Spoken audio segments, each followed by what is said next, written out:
जय हिंद मेरे प्यारे साथियों, सभी को राधे राधे। और उम्मीद है कि सभी स्वस्थ होंगे, मस्त होंगे। तो देखिए साथियों, जो ये अभिषेक भाई वाली जो खबर थी मैंने सुनी, जो ये कि पीएच के कैंडिडेट थे लेखपाल भर्ती में।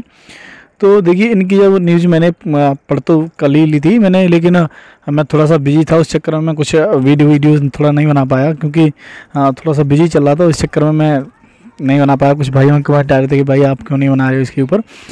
तो भाई आपको मैं सॉरी बोलता हूँ इस बात के लिए कि मुझे बहुत दुख हुआ जब मैंने सुना, क्योंकि देखिए मैं शुरू से ही आपकी इस भर्ती में लेकर के सपोर्ट कर रहा मैंने शुरू से लेकर के मेरा इसमें पूरी सपोर्ट में रहे हैं। अगर उसके बावजूद अगर ऐसी घटनाएं सुनने को मिलती हैं तो उससे मतलब बहुत ज़्यादा एक अंदर से होता है ना कि एक हर्ट फील होता है और एकदम हारा हुआ सा महसूस होता है कि अरे अब हम इतना कर रहे हैं उसके बावजूद भी ये रिजल्ट आ रहे हैं, तो थोड़ा सा अच्छा नहीं लगता है ना। तो मुझे कल बहुत दुख हुआ इस बात को लेकर के। और देखिए सबसे बढ़िया तो कि ये और सुनने में आ रहा है कि वो मतलब अपने माता पिता के अकेले हों या दो भाई हों या तीन हों, देखिए उससे कुछ नहीं। जिसने जीवन लिया है, अगर वो कहते हैं ना कि बिना उम्मीद के अगर आपकी मौत होती है या कोई भी आपके साथ घटना होती है तो उसमें बहुत ज़्यादा दुख होता है ना। एक देखा होगा आपके घर में कोई बूढ़े बड़े परिजन है, अगर वो ख़त्म होते तो इतना दुख नहीं होता। और एक अचानक से कोई घटना ऐसी हो जाए कि नए नौजवान कोई मतलब ऐसा हो जाता है तो बहुत ज़्यादा दुख होता है। तो देखिए मैं आप सभी स्टूडेंट से ये कहना चाहूँगा जो भी हैं कि इस कदम को देखिए, ये बहुत ज़्यादा गलत कदम है। इससे बहुत ज़्यादा दुख होता है हर इंसान को, क्योंकि मानते हैं आयोग का सिस्टम ख़राब है और दलाली चलती हैं, घूसखोरी चलती हैं। देखिए इस चीज़ को, और हम लोगों ने भी इसको रोकने के लिए शुरुआत से बहुत जोर लगाया है कि भाई इसमें जो घूसखोर वाले हैं या वैसे मुन्ना भाई जो सोलर वगैरह बैठे हैं वो इसमें ना एंट्री करें ना।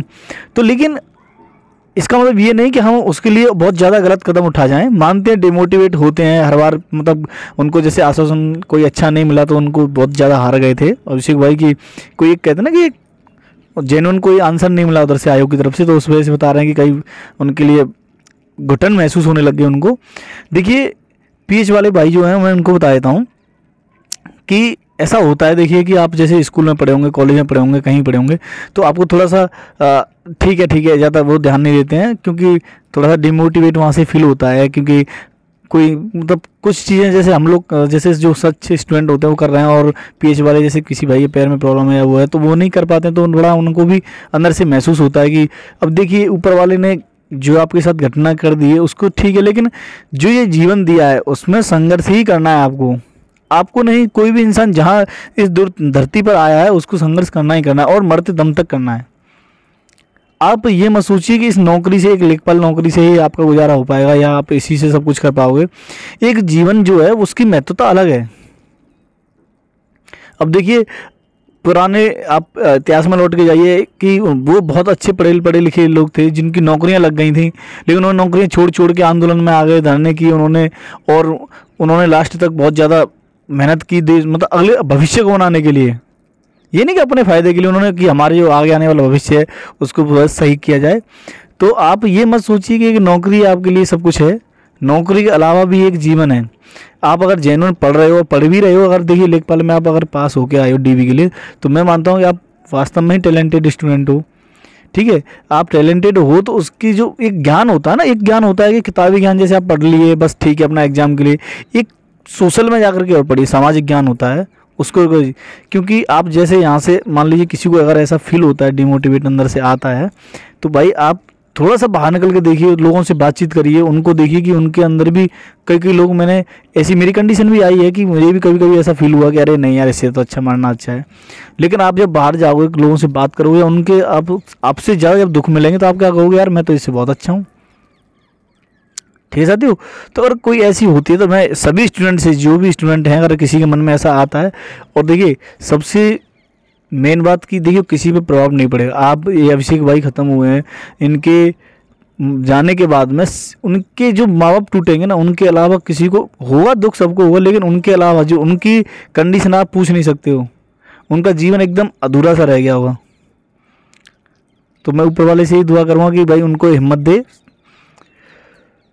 और मैं सच बता रहा हूँ कि कभी अब ऐसी कंडीशन साथ नहीं है घर में, तो इंसान का पूरा मतलब कहते हैं ना कि सब बिखर सा जाता है। आप देखिए अगर आप होते, अभिषेक भाई यहाँ पे होते, भले ही लेखपाल में नहीं होता, तो माँ बाप के मन में ये तो थी, इतना ये कष्ट ये तो नहीं होता जो आज उन पर बीत रही है।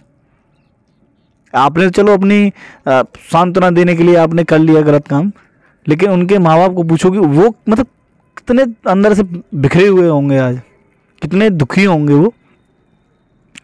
तो भाइयों मैं आपसे बार बार रिक्वेस्ट यही करूँगा कि ऐसा कदम ना उठाएं। अब देखिए ठीक है, मैं कह रहा हूँ चलो मान लीजिए कि लेखपाल भर्ती चले और अचानक से अभी ऑर्डर आ जाए कि लेखपाल भर्ती कैंसिल, इसमें धांधली हुई है, 15,000 संदिग्ध बताए गए, फिर आप क्या कर लोगे? इसका मतलब आप सभी को मरना चाहिए? गलत है ना ये। तो किसी चीज़ को लेकर के आप देखिए, मैंने हमेशा कहा है कि 2 जगह आपने मन को रखिए। एक इस लेखपाल भर्ती पे तो आपको रखना ही रखना। मैं हमेशा कहता हूँ कि जब तक जीतोगे नहीं, जब तक पढ़ते रहिए, जब तक आप फाइनली कहीं नहीं ले जाते जब तक पढ़ते रहिए। और अगर आपका डीबी में हो गया और आपको लग भी रहा है कि मैं फाइनल नहीं हुआ, तो और जी जान से पड़ेगी यार, अब की बार मैं डीबी में आ गया तो अब की बार कोई भर्ती आएगी तो मैं उसमें फाइनल में आऊँगा, और दम से पढ़िए।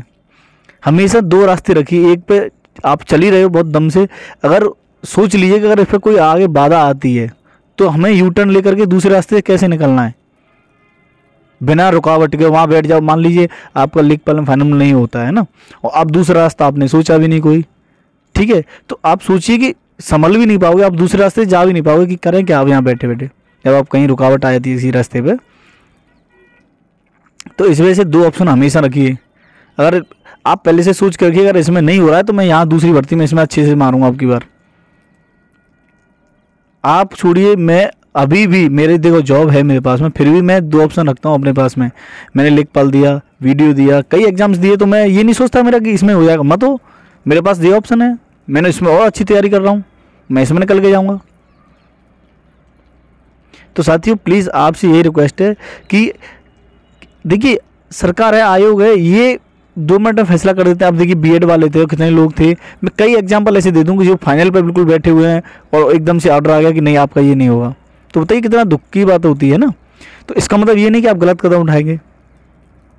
सोचिए जो कुछ दिन पहले जो शिक्षा मित्र थे उनको 30, 32, 35 हज़ार रुपये सैलरी मिली थी, गवर्नमेंट टीचर थे जो शिक्षा मित्र बनाए थे, और एकदम से ऑर्डर आया कि नहीं शिक्षा मित्र टीचर नहीं रहेंगे, जिन्होंने बीटीसी या किया है और उन्होंने टेट क्वालिफाई किया वही टीचर रहेंगे।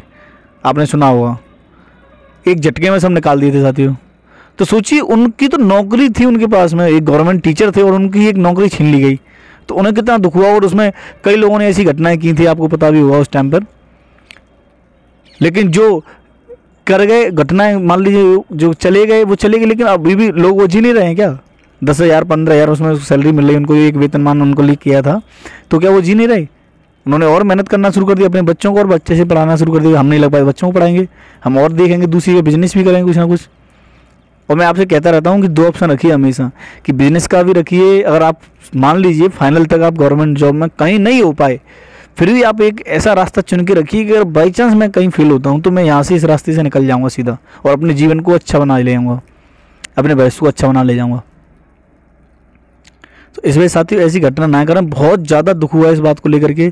और एक आप उन जो माँ बाप हैं उनकी जगह पे आप सोच करके देखिए, अगर आप होते आपको कितना हर्ट होता। तो प्लीज़ अगर आप इसी कोई मन में आपके विचार आता भी है, आपसे मैं रिक्वेस्ट कर रहा हूँ कि पहले अपने माँ बाप की तरफ सोचना कि उनको कितनी बीतेगी। चलो आपको दुख एक छोटी सी भर्ती को लेकर के हो रहा है, और उनका एक बेटा चला जाए तो उनको कितना बड़ा दुख होगा, सोचिए। आप तो एक छोटी सी नौकरी के चक्कर में इतना बहुत कुछ कर गए। भाई एक नौकरी है ये, और इसके अलावा तुम्हारा भाई इसी को लेकर के आप दुखी हुए, उनका एक बेटा चला जाए तो वो कैसे करेंगे ये बताइए। तो साथियों प्लीज़ आपसे रिक्वेस्ट यही है, ऐसी घटना कोई मत करना प्लीज़। और मैं आपसे बार बार रिक्वेस्ट यही करता हूँ कि 2 रास्ते रखिए अपने लिए, अपने जीवन को सफल बनाने के लिए। और देखिए जीवन है, संघर्ष चलता रहेगा। गवर्नमेंट नौकरी आप क्या सोचे पटवारी में लग के कि आपको कुर्सी बिठा कर चैन से सैलरी मिलेगी। हम लोग पुलिस में लगे, हम भी ये सोचते थे कि नौकरी लग के आए ऐसे मौज करेंगे, घूमेंगे फिरेंगे। लेकिन मैं ये कह रहा हूँ कि वहाँ जितने हम सुकून में थे पढ़ाई वाली लाइफ में, और यहाँ इतनी ज़्यादा परेशानी में है।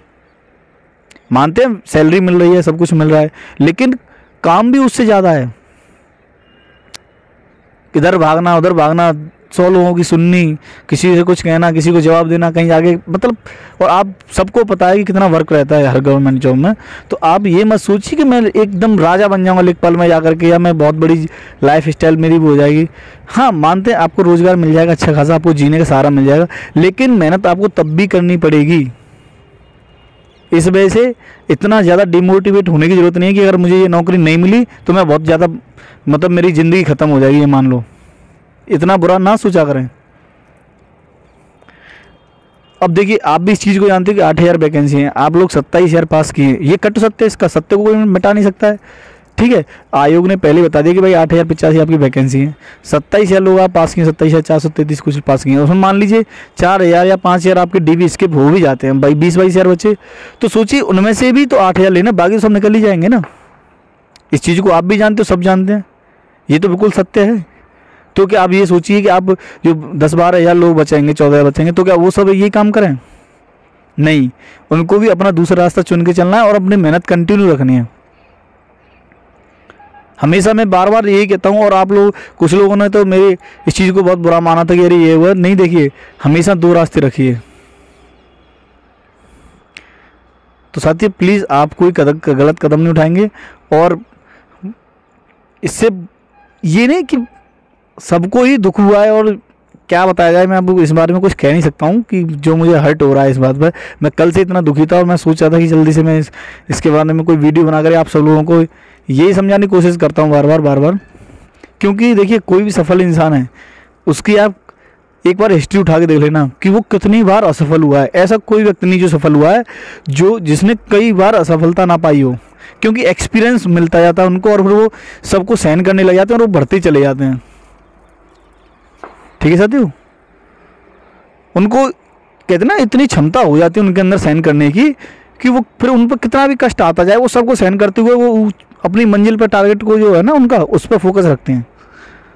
तो साथियों आपको उसी तरीके से रखना है कि आपका नहीं, वो लेखपाल एक साइड में रखिए ना। मैंने आपसे शुरू से कहा कि आपका लेखपाल में हो गया, उसको साइड में रखिए, आपका ये तो हो ही गया। अपनी जो अगली तैयारी है उसमें लगे रहिए, इसमें हो ना हो कोई टेंशन नहीं। आप अपना दूसरा टारगेट बना के सीधे उस पर टारगेट रखिए अपना कि हाँ मुझे उसको सकल ये तो मिल जाएगी, ठीक है, नहीं मिले मत मिले, मेरा तो और इससे बड़ा टारगेट है, और मैं भी ऐसे ही करता हूँ। तो भाई आपसे सभी से मेरा निवेदन है कि साथियों ऐसा गलत कदम कोई ना उठाए प्लीज़। ठीक है साथियों, और देखिए और वैकेंसी आ रही हैं, बहुत सारी वैकेंसी आने वाली हैं, मानते हैं लेट आती हैं, लेकिन ये नहीं इसका मतलब कि आप गलत कदम उठाएंगे। ठीक है साथियों, मैं बस यही कहने आया था, और आज जो भी अपडेट मिलेगी मैं लेखपाल के जो डीबी वगैरह की मैं सब आपको पूछ के बताऊंगा जितने भी हैं, क्योंकि एक ऑथेंटिक न्यूज़ होना ही सही रहता है। आपको बहका के रखा जाए या हवाबाजी की जाए तो वो अच्छा नहीं लगता है ना। तो जो भी मुझे मिलेगी खबर मैं वहाँ से आपको तभी बताऊँगा, है ना। और देखिए कोई वीडियो अगर ये वाली आपको वाकई लग रही है, जेन्युइन है और आपको अच्छा लग रहा है, तो आप जितने भी लेखपाल भाई हैं आप सभी को शेयर करें, लाइक करें और चैनल को सब्सक्राइब करें, जिससे कि ये जो वीडियो आपको पास पहुंचेगी तो आपको भी थोड़ा अच्छा फील होगा। और मैंने आपसे कहा कि अगर आपको ऐसा फील हो रहा है, डिमोटिवेट वाला फील हो रहा है, तो आप बाहर थोड़ा सा निकलिए इस माहौल से, जैसे लेखपाल वाले से या पढ़ाई वाले माहौल से बाहर निकलना, और कहीं जा कर के ऐसी अपने जहाँ भी आप कोचिंग कर रहे हो या कहीं रूम ले रखा हो या अपने गाँव में या कहीं भी हो, आप वहाँ से थोड़ी सी ऐसी है ना कि हाँ जिसकी कंडीशन ख़राब हो उसको एक बार उसके पास डीपली जा कर के उसकी ज़िंदगी के बारे में पूछना, तो आप देखना कि आपकी ज़िंदगी कितनी बेटर है उससे। तो साथियों कभी भी ऐसा फील होता है, क्योंकि मैं भी जब कभी कभी ऐसे हर्ट होता हूँ, कभी कभी मैं दुखी होता हूँ, चाहे लव लाइफ हो आपकी, चाहे आपकी जॉब लाइफ हो, कोई भी लाइफ है आपकी जिसमें आप दुखी हो रहे हो, जैसे कि कोई बहुत मैंने देखा है कि लव लाइफ में बहुत दुखी होते हैं। तो अब जब आप अपने किसी लव स्टोरी से आपसे जो खुद की आप जो भी हुआ आपके साथ, तो आप उससे दुखी हो, तो आप कोई ऐसा इंसान ढूंढना कि जो आपसे ज़्यादा दुखी हो इसको लेकर, और जब उसकी सुनना तो आप क्या कहो, यार मैं तो बहुत सही रहा। ऐसे ही जॉब में किसी की कितने लोगों ने कितने सिलेक्शन लिए, एकदम फाइनल पे निकले और फिर वो उससे भी और अच्छा कर गए। और APJ अब्दुल कलाम वाला आपने बहुत अच्छा उदाहरण सुना होगा कि उनको एयरफोर्स में हुआ था और उनको फाइनल में निकाल दिया था, जानते हुए भी सब कुछ अच्छा था उनका। तो साथियों आप पढ़ते रहिए और इन नेगेटिव थिंकिंग को बाहर निकालिए। ठीक है साथियों, ठीक है, जय हिंद साथियों, सभी को राधा दे, और वीडियो को लाइक शेयर, चैनल को सब्सक्राइब जरूर करोगे। ठीक है, जय हिंद, सभी को राधा दे।